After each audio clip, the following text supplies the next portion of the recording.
Vallahi gidemen hemen. O nere? Uyda iş köp. Benim gitmene mallar ot berim gerek edi benim. Vallahi mağa karanla. Şu işler kömek bile işlesek bu mu? Birini sen malın ot veremiz. Şimdi bizim badırıyım mal 3 kart yerlerden. Onu teremiz. Ahırında sen yani atızında işimizden o kat hep kaytaramiz işçide. Ne dedin ya? Farkı yok, şunu desegen buladı. Doğru aytasan, joracılık işe de bilinadi. Gittiye de vakti ötürmeyin. İnemiz erken bir kart tarih terilgen.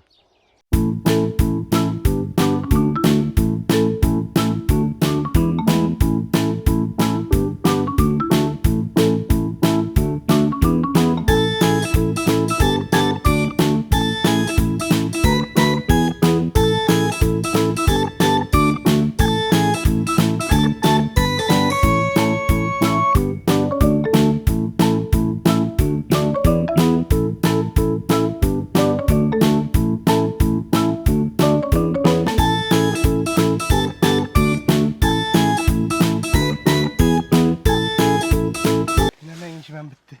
Şakana? Hı. Abi ikizlemez onu acı mı? Ha yurağı. Gittik mi biz yine? Ha gittik. Yine ortakla atsam yetip geldik. Hep bitiremiz gitemiz lan der. Tamam yurt gelsin gerekir. Dur mama indi şu da göresen. Sonra o işimiz özü bir de. Karık tartamız. Keyin taluz ekemiz. Yaxşı ketmeler ekki. Boldu az yine hep keleme. Uyindekiler hem ayet avukat tezleştirsin. Aytıp kopma, işin iş verse.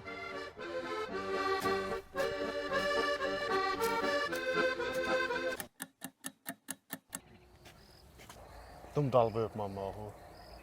3 kar badırı gene şunu özüm tere birgemde olmadı da yürüyüşlerimize kara. Yo men ayt sana meni sanki 3 karık badırgin beni bir kucak otada bir yılma karasana peşeye dalandı bey. İndi buraya köy versem adam mesmen akara. Avukat nişetti bu tezleştirsene bunu. Canı kavme radnoy.